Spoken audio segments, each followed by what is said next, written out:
वर मुख्य पृष्ठ विभागाविषयी दिलेला आहे. त्याच्यामध्ये विभागाविषयी काय माहिती आहे ते आपण वाचून बघा. याच्यामध्ये खूप सारी माहिती दिलेली आहे. या वेबसाईटचे किंवा ह्या जो ॲप बनवलेला आहे याचे ध्येय आणि उद्दिष्ट काय आहेत यामध्ये भरपूर साऱ्या पद्धतीने त्यांनी अचूक अशा शब्दामध्ये मांडणी केलेली आहे. याच्यामध्ये दृष्टी काय असेल, दिव्यांगाविषयी शासनाची दृष्टी काय आहे, शासनाचे ध्येय काय आहेत, कोणकोणते ध्येयावर आधारित हे आहेत, त्याच्यामध्ये उद्दिष्ट काय आहेत, दिव्यांगाचं जर आपल्याला पुनर्वसन करायचं असेल, सक्षमीकरण करायचं असेल तर त्यांचे उद्दिष्ट कोणते असायला पाहिजे हे शासनाने ठरवून दिलेलं आहे.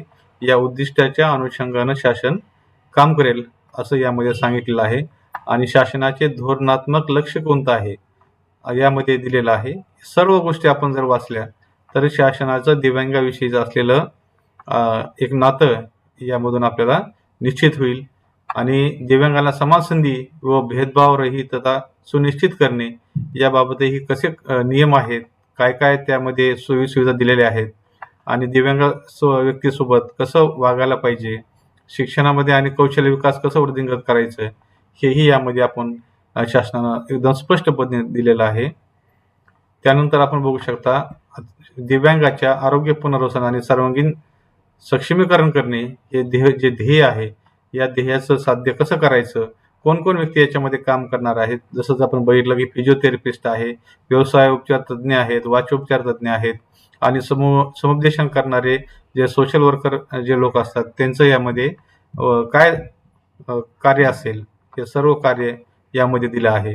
मग या व्यक्तींनी कुठे कुठे काम कसं करायचं ह्या सगळ्या गोष्टी यामध्ये दिलेल्या आहे. आता दिव्यांगाविषयी जनजागृती कशी करायची, दिव्यांगाच्या हक्काचा पाठपुरावा कसा त्यांना मिळाला पाहिजे या सर्व गोष्टी यामध्ये स्पष्टपणे दिलेल्या आहेत. त्यांचे हक्क कसे आहेत, त्या हक्क कोणकोणते आहेत आणि कोणत्या कलमान्वये आहेत हेही दिलेलं आहे. दिव्यांगाला क्रीडा व मनोरंजन क्षेत्रामध्ये कसं समावेश करून घ्यायचं हेही यामध्ये अगदी स्पष्ट पद्धतीने हे दिलेलं. आपण ज्यावेळेस हे सगळं वाचाल आपला व्हिडिओ खूप मोठा होईल, त्यामुळे थोडंसं आपण जरा लवकर आपण करतोय. संशोधन आणि नवकल्पना त्याला प्रोत्साहन कसं द्यायचं हेही या ठिकाणी म्हटलेलं आहे. त्याच्यानंतर दुसरा जो भाग आपण बघतोय ती शासकीय योजना. याच्यामध्ये बघितलं ध्येय धोरण आहेत आणि कोणाचे कोण हे सर्व काही याच्यामध्ये दिलेलं आहे की तुकाराम मुंडे साहेब कोण आहेत, ते आहे सचिव दिव्यांग कल्याण विभाग महाराष्ट्र शासन. उपसचिव कोण आहेत, त्याच्यानंतर अवर सचिव कोण आहेत या विभागाचे, याची सर्व माहिती. कक्ष अधिकारी कोण आहेत या विभागाची, याची सर्व माहिती या कोणाचे कोण या विभागामध्ये त्यांनी दिलेली आहे. त्यानंतर या पोर्टलमध्ये सगळ्यात महत्त्वाचं आणि दिव्यांगाविषयी जर आपण बघितल्या ज्या योजना आहेत या योजना आता इतरत्र कुठेही बघायची गरज पडणार नाही. या एकाच छताखाली या पोर्टलमध्येच या सर्व गोष्टी समाविष्ट करण्यात आहेत. तर मग आता शासकीय योजना ह्याच्यामध्ये कोणकोणत्या आहेत, कोणत्या दिव्यांगाला कोणत्या योजना मिळणार आहेत याच्या अगोदर आपण अभ्यास करणं गरजेचं आहे. याला जर आपण क्लिक केलं तर सर्व शासकीय योजना, एकूण योजना जवळपास 17 योजना आहेत. आता जवळपास माहिती असेल नसेल दिव्यांग व्यक्तींना किंवा दिव्यांग बांधवांना, तर आपल्यासाठी एकूण 17 योजना आहेत. या 17 योजना आपण अगोदर सर्व काही वाचून बघायच्या, त्यानुसार त्याला काय कागदपत्र लागतात हेही आपण वाचून बघायचे. ज्यावेळेस आपण या पोर्टलला लॉग इन करणार आहात तर मग आपण या 17 योजनांपैकी कोणत्या योजनेला पात्र आहात हे आपल्याला लक्षात येईल. याच्यानंतर पेज नंबर 2 ला आहेत, पेज नंबर 3 ला आहेत.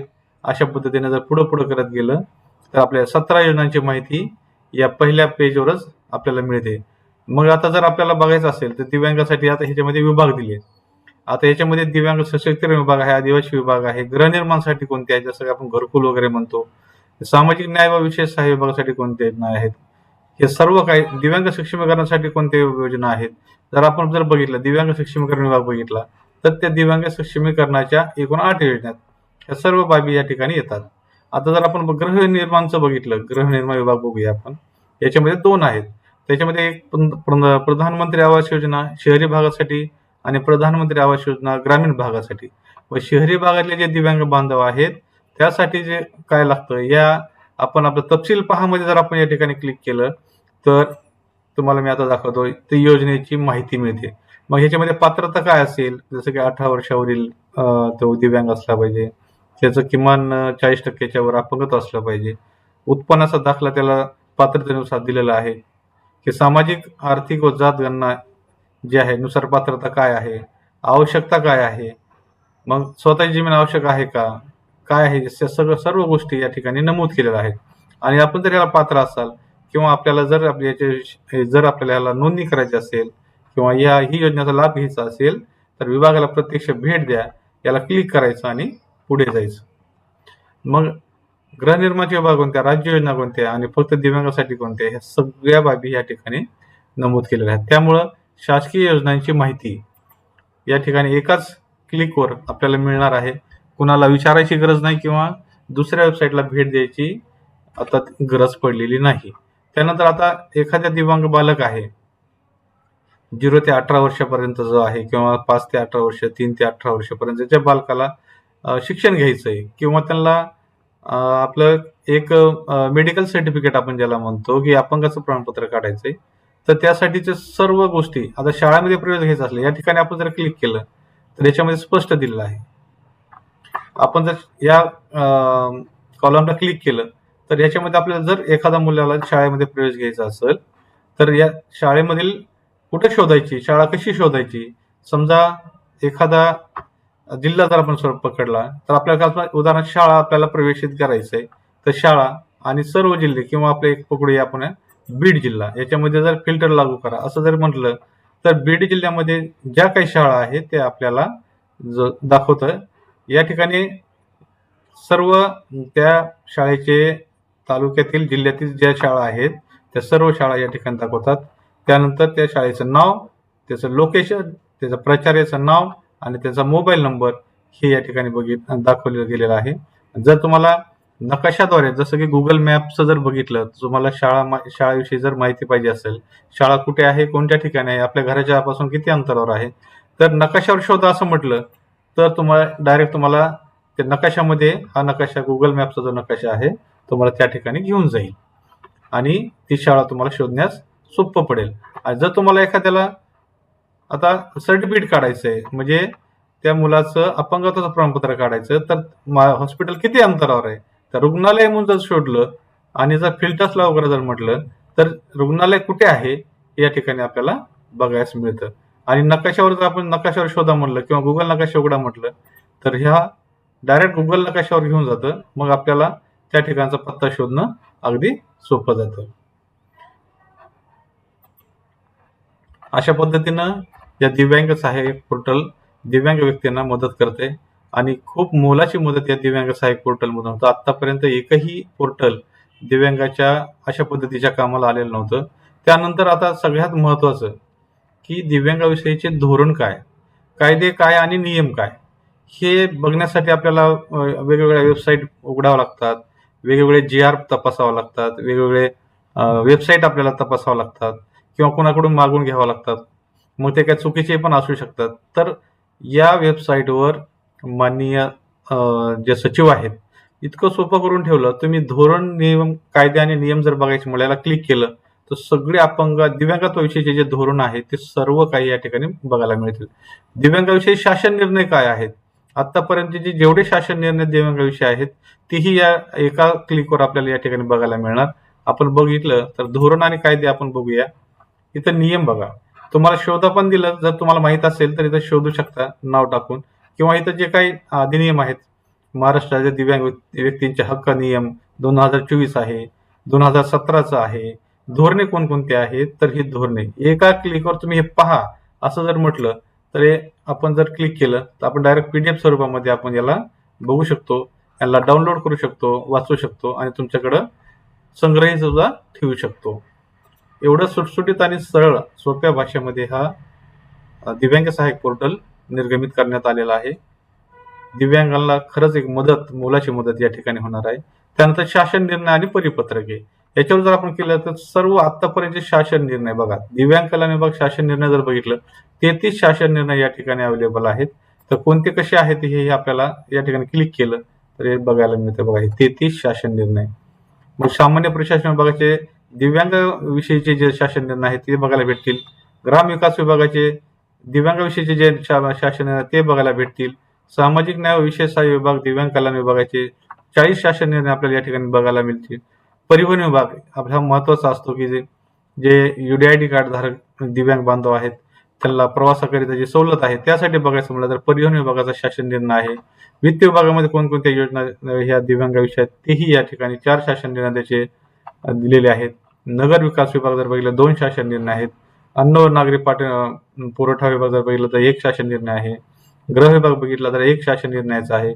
सार्वजनिक आरोग्य विभाग, उच्च व तंत्र शिक्षण विभाग, शालेय शिक्षण व क्रीडा विभाग या ठिकाणी सर्व विभागाचे जे दिव्यांगाविषयीचे शासन निर्णय आहेत या ठिकाणी सविस्तर स्वरूपामध्ये PDF स्वरूपामध्ये आपल्याला दिलेले आहेत. जो काही तुम्हाला बघायचा असेल त्याला पहा, यावर क्लिक करायचं आणि मग आपण ते पाहू शकता, वाचू शकता, आपल्या संग्रही ठेवू शकता. एवढं छान सुटसुटीत हा दिव्यांग सक्षमीकरण विभागाचा जो निर्णय आहे हा खूप जो ॲप आहे अगदी सुटसुटीत आहे. आपण याचा अगोदर ज्यावेळेस आपल्याला लॉग इन करायचं त्या मीडिया गॅलरी आहे. जर तुम्हाला काही तक्रारी किंवा काही तुमच्याविषयी काही शंका असतील तुमच्या मनामध्ये किंवा ॲपविषयी तर आपण इथं संपर्क करामध्ये क्लिक केलं तर आपण त्याविषयी संपर्क करू शकतो. आणि या ठिकाणी जर आपण बघितलं शेवटचा जो कॉलम आहे ते नागरिकांसाठी लॉग इन आहे, जे की दिव्यांग बांधव UDID धारक आहेत त्यांच्यासाठी हे लॉग इन आहे. या लॉग इनला क्लिक केलं तर आपण बघू शकता की ज्यांच्याकडं UDID कार्ड आहे त्यांच्यासाठी आहे. ज्यांना नोंदणी करायची आहे तर याच लॉग इनवर जाऊन त्याने दिव्यांग बांधवांनी नोंदणी करायची. याच्यामध्ये आपल्याला अगोदर साइन इन करावं लागेल, म्हणजे नवीन वापरकर्ता असल्यामुळं येथे आपल्याला अगोदर नोंदणी करावं लागेल. नोंदणी करायला क्लिक केलं तर आपल्याला UDID कार्ड विचारलं जाईल. होय, माझ्याकडे UDID कार्ड आहे असेल तर याला UDID करायचं. नाही म्हटलं तर याला जर क्लिक आपण केलं तर हे ज्या UDID कार्डचं स्वावलंबन कार्डसाठी जे आहे वेबसाईट त्याच्यावर आपल्याला घेऊन जाईल आणि तिथं आपल्याला UDID कार्ड तयार करायचं आणि नंतर मग होय माझ्याकडे UDID कार्ड आहे म्हणलं की इथं UDID कार्डला क्लिक करायचं. आपल्याला इथं MS नंतर 10 अंक विचारले जातील, हे 10 अंक टाकायचे आणि त्या दिव्यांग बांधवाची जन्मतारीख टाकायची आणि OTP पाठवा म्हणायचं. आपल्या फोन नंबर जे आपण नोंद केलेला आहे त्याला OTP जाईल, तो OTP टाकायचा आणि OTP टाकल्यानंतर आपलं या ठिकाणी लॉग इन होऊन जाईल आणि नंतर आपल्याला जे आता मी सांगितल्या त्या योजना घेण्यासाठी आपण पात्र व्हाल. आता त्यानंतर जर आपल्याला बघायचं म्हटलं तर हे जे आहे स्वयंसेवी संस्था NGO ज्यांना या विभागामध्ये काम करायचं, ज्यांना दिव्यांग क्षेत्रामध्ये काम करायचं त्यांच्यासाठी ही नोंदणी असेल. त्या संस्थांना या ठिकाणी नोंदणी केल्याशिवाय या विभागामध्ये काम करता येणार नाही असं स्पष्ट माननीय सचिव दिव्यांग सक्षमीकरण विभाग यांनी बजावलेलं आहे. त्यानंतर हे विभागाचं लॉग इन आहे. मान्य आयुक्त, मान्य CEO, मान्य जिल्हा दिव्यांग सक्षमीकरण अधिकारी यांच्यासाठीचं हे लॉग इन आहे आणि हे संस्था नूतनीकरण ज्यांना करायचं आहे त्यांच्यासाठीचं हे लॉग इन आहे. अशा पद्धतीने हे अगदी सूचक पद्धतीचं हे पोर्टल सध्या तयार केलेलं आहे.